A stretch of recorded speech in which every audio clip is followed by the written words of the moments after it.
Et si on passait maintenant au magazine du dimanche, votre instant préféré? Aujourd'hui, c'est M. Daouda Kamaraté que nous recevons. M. Kamaraté est conseiller technique au ministère du Budget, mais il est également le président de l'OPF, l'Observatoire des plaintes foncières. Et ça, M. Kamaraté, c'est pour faire court. Sinon, la dénomination exacte, c'est l'Observatoire des plaintes non juridictionnelles en matière foncière. Vous allez nous l'expliquer maintenant que vous êtes là. Mais avant, plantons le décor avec cet élément vidéo. Officiellement opérationnel depuis le jeudi 22 juillet, l'Observatoire des plaintes non juridictionnelles en matière foncière, OPF, sera notamment chargé de recevoir et d'instruire les plaintes non juridictionnelles introduites par les usagers clients de la conservation foncière et du cadastre. Un nouvel outil qui s'inscrit dans la politique de modernisation des procédures de l'administration fiscale. Différents outils modernes ont été déployés pour faciliter le consentement à l'impôt et une meilleure accessibilité à notre administration. La mise en œuvre de la plateforme des plaintes en ligne qui s'inscrit dans la même dynamique suscite déjà auprès de nos compatriotes un intérêt certain.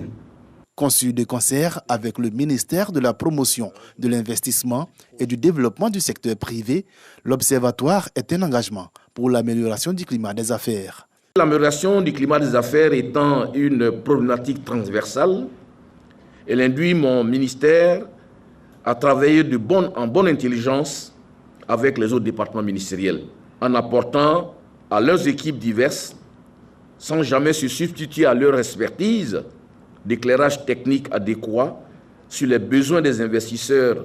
Outre la recherche de la performance, les initiateurs de l'OPF assignent à cette plateforme le rôle de veille permanente en matière foncière. Vous avez divers mécanismes que nous avons mis en place à la matière. Évidemment, ça dépend de la nature de la plainte qui va être soulevée. Et donc, si c'est spécifiquement foncier, là, l'Observatoire est là pour... Et même si dans le problème qui sont soulevés, qui ne sont pas de la compétence de l'Observatoire, ils ont 72 heures pour apporter la bonne réponse et donner le bon aiguillage à l'usager qui a émis la plainte. L'Observatoire recevra les plaintes liées à l'accueil, à l'orientation, à l'insuffisance d'accès à l'information foncière ou cadastrale. Ces plaintes seront traitées dans un délai de 72 heures. Un reportage de Jean-Louis Gbangbo. Monsieur Kamaraté, on a pu bénéficier de certains éclairages dans l'élément vidéo. Mais dites-nous comme ça, en 2-3 mots, l'OPF, qu'est-ce que c'est? Merci, monsieur Hamza Diaby. Alors, l'OPF, vous l'avez dit, n'est-ce pas, l'entame de ce journal, c'est un organe administratif qui est donc chargé, n'est-ce pas, de faire, n'est-ce pas, une veille permanente et est un instrument, n'est-ce pas, d'aide à la décision auprès du ministère du Budget, pour pouvoir, n'est-ce pas, pour l'amélioration de la qualité du service rendu par nos services en matière de conservation foncière et de cadastre. Et vous existez depuis le 22 juillet seulement, depuis 1 mois et demi à peu près. Pourquoi on vous a créé? Pourquoi on a créé l'organe? Alors, l'organe, vous savez qu'en matière, disons, la question de la propriété foncière peut dire que la propriété foncière, même, c'est un droit divin, n'est-ce pas, quasiment. Et les différentes constitutions des pays modernes le reprennent, n'est-ce pas, et notamment la constitution, n'est-ce pas, de la Côte d'Ivoire, l'article 11, qui prévoit que le droit à la propriété foncière est, n'est-ce pas, garanti à tous. Également, la Déclaration universelle des droits de l'homme également prévoit également cela, son article, n'est-ce pas, 14, qui garantit également l'accession à la propriété foncière. Et donc, fort de cela, la propriété foncière est un élément important dans la vie économique, dans la vie sociale même d'un État.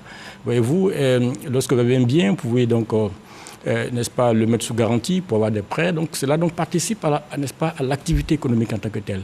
Et donc, il s'agit donc de l'Observatoire est donc venu pour pouvoir éliminer tout ce qui est obstacle qui pourrait, n'est-ce pas, se poser au niveau des administrations, pour que les entreprises, les individus puissent jouir, n'est-ce pas, pleinement de leur droit d'accession à la propriété foncière. Et vos activités, ce sont lesquelles? Vos activités, et puis surtout, comment on vous saisit? Comment se fait la saisine? Alors, les activités sont nombreuses. D'abord, nous avons pour objet de recevoir les plaintes, comme le dit, n'est-ce pas, le titre même de cet observatoire. Et donc les plaintes sont donc adressées, nous instruisons et nous apportons des solutions. Nous suivons même, n'est-ce pas, la mise en œuvre de ce sens-là. Également, nous faisons de la veille également pour voir, n'est-ce pas, comment se comportent les services, si cela est conforme également, si cela ne crée pas de différents obstacles au droit, n'est-ce pas, d'accès à la propriété foncière. À cela s'ajoute également c'est une force de proposition, comme un organe de proposition pour pouvoir améliorer le dispositif, pour pouvoir améliorer le fonctionnement de l'administration en la matière, dans ce sens-là. Voici globalement un peu nos activités. Comment on nous saisit, vous avez dit tout à l'heure. Tout à fait. Alors, je suis un usager, comment je procède pour vous saisir? Alors, toutes les saisies sont en ligne. Toutes les saisies sont en ligne pour, n'est-ce pas, dans le cadre, n'est-ce pas, de la modernité de nos différents instruments. Pour pouvoir donc, n'est-ce pas, saisir, il faut donc aller sur le site de l'Observatoire des plaintes foncières. Et donc, vous faites une requête, une fiche, n'est-ce pas, va donc, n'est-ce pas, s'afficher, où vous mettez... Vous vous identifiez et puis vous mettez, n'est-ce pas, l'objet de votre plainte, le service concerné, la nature de la plainte, et puis s'il y a des pièces jointes ou des preuves à l'appui, vous les scannez et vous les ajoutez dans ce sens-là. Et donc, ces plaintes nous sont directement, n'est-ce pas, transmises en temps réel, et donc nous les traitons dans des délais très courts, comme l'a dit votre reportage, en 72 heures maximum. Est-ce que si cet organe, cet observatoire a été mis en place, est-ce que c'est une façon pour vous d'accepter le fait que c'est un peu difficile quand même en Côte d'Ivoire d'avoir accès à la propriété foncière? Difficile, je ne dirais pas que cela dans ce sens-là. Voyez-vous, c'est d'abord un organe administratif, c'est d'éliminer tout ce qui est comme n'est-ce pas, barrières, obstacles administratifs, tout ce qui est comme environnement d'administration pour pouvoir faciliter, n'est-ce pas. Donc ça vient contribuer plutôt à l'amélioration de l'accession à la propriété foncière dans ce sens. On est quand même 112e sur 180 juridictions, c'est pas une bonne place, non? On est en progrès. Si vous voyez le rang auquel, n'est-ce pas, n'est-ce pas, la Côte d'Ivoire a été logée il y a quelques années, en 2011, nous étions 151e. On est passé à 112e, c'est vrai, ce n'est pas encore disons la place, n'est-ce pas, que mérite la Côte d'Ivoire, mais nous ambitionnons, comme l'a dit tout à l'heure le ministre de l'investissement privé, d'être parmi le top 50, n'est-ce pas, parmi les 50 pays, n'est-ce pas, à l'horizon 2025. Et ça, c'est à l'horizon 2025. Mais en termes de doing business, qu'est-ce que cela va nous apporter? Alors, effectivement, vous avez touché du doigt, c'est un élément important du doing business. Comme j'ai dit tout à l'heure, la propriété foncière est un bien qui permet aux entreprises elles-mêmes de se développer. C'est une garantie, c'est pas bancaire qu'on pourrait déposer, qu'on pourrait donner aux établissements bancaires pour pouvoir accès au crédit. Et donc, en termes de doing business, c'est un élément important qui est donc, n'est-ce pas, noté dans le cadre du programme, n'est-ce pas, de la Banque mondiale qu'on appelle doing business. Et donc, de ce point-là, c'est un indicateur sur lequel, n'est-ce pas, la Côte d'Ivoire travaille pour que nous améliorons assez rapidement notre climat des affaires, la gouvernance, n'est-ce pas, de notre administration, de ce sens-là, pour faciliter la question de la propriété foncière, qui va contribuer également au développement de l'économie, cet entier. À quoi sont dus tous ces obstacles pour accéder à la propriété foncière ici en Côte d'Ivoire? On ne peut pas dire qu'il y a des obstacles en tant que tels, mais il se pourrait qu'il y ait... Il y a des obstacles, M. Kamaraté, c'est bien pour ça que vous êtes créé, non? On a par exemple des problèmes administratifs, de la lenteur administrative, des pertes de documents, on a du racket, la corruption sur place, ce sont des obstacles. Oui, c'est effectivement, mais je veux dire que ce n'est pas des obstacles, disons, qui sont, comment on dit ça, qui sont permanentes ou qui sont... C'est au fur et à mesure que nous travaillons sur cela pour pouvoir améliorer, n'est-ce pas, le climat des affaires en Côte d'Ivoire. Effectivement, je ne veux pas le nier, il y a effectivement disons, différents blocages qui peuvent nuire, qui peuvent, n'est-ce pas, ralentir, qui peuvent, n'est-ce pas, porter atteinte au droit de l'accès à la propriété foncière. Effectivement, cela existe, mais ce faux obstacles,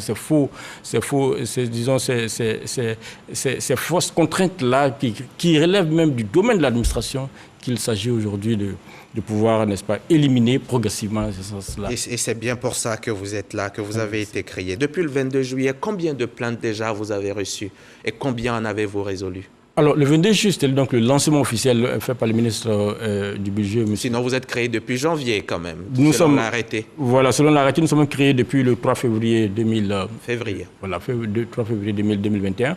Mais le lancement officiel d'activité a eu donc le 22 juillet par le ministre Moussa Sanogo, ministre du Budget pour le fait de l'État.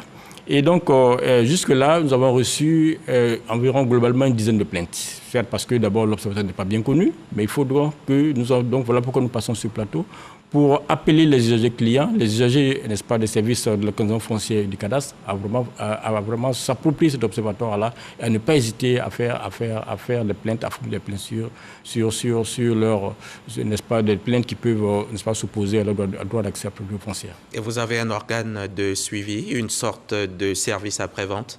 Oui, effectivement, l'OPF, comme on l'appelle, l'Observatoire des plaintes foncières, est structuré en un secrétariat permanent qui donc reçoit donc les différentes plaintes des usagers, fait le suivi. Et lorsque nous avons des délais, n'est-ce pas, des délais qui sont bien ciblés, n'est-ce pas, par l'arrêté. Et lorsque nous dépassons ces délais... Et les délais, on va le rappeler, c'est 72 heures. 72 heures. Et 30 jours pour les éléments en cas de racket, par exemple, en cas de problème de racket, corruption. Vous avez 30 jours pour résoudre le problème. Parfaitement. Qu'on dirait donc de renseignement, tout ce qui est dans ce sens-là, pour pouvoir établir la preuve, il faut un délai un peu plus long. Donc nous avons pas cet organe dont je parlais tout à l'heure, l'organe que le secrétaire permanent qui lui reçoit les plaintes.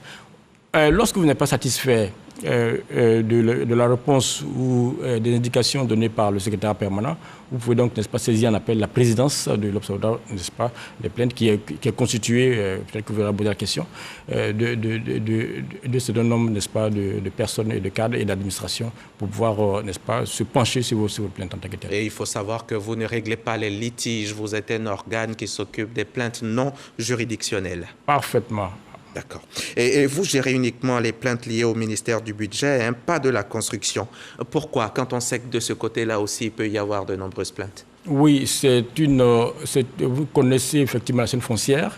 Ça va d'abord du ministère de la Construction et puis les services de la consommation foncière et du cadastre se chargent de tout ce qui est comme création de titres fonciers, l'enregistrement dans les différents livres fonciers, également la publication des différents documents et également transmettre ces documents-là aux différents usagers. Ça, c'est l'aspect conservation foncière. L'aspect maintenant cadastral, c'est de mettre en place un registre pour délimiter les terrains, délimiter les différentes parcelles par rapport aux parcelles voisines, etc. etc.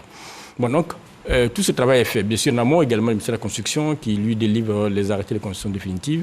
Mais progressivement, nous allons donc étendre notre champ d'activité sur ce domaine-là. Mais il faut dire déjà que le ministère de la Construction, n'est-ce pas, est un partenaire, n'est-ce pas, qui siège également dans l'Observatoire, notamment au niveau de la présidence où il est représenté dans cet organe-là. Merci. Monsieur Kamaraté. Monsieur Daouda Kamaraté, président de l'OPF, l'Observatoire des plaintes foncières. Vous êtes venu nous en dire un peu plus sur votre jeune structure qui, je le rappelle, n'a même pas encore 2 mois d'existence, mais qui déjà augure de très bons lendemains. Un organe qui sera certainement apprécié des usagers. Et tous nos voeux de succès, en tout cas, dans votre mission. Et c'est avec plaisir que nous vous inviterons de nouveau dans quelques mois pour voir l'évolution des choses. À très bientôt. Je vous remercie, monsieur Daouda.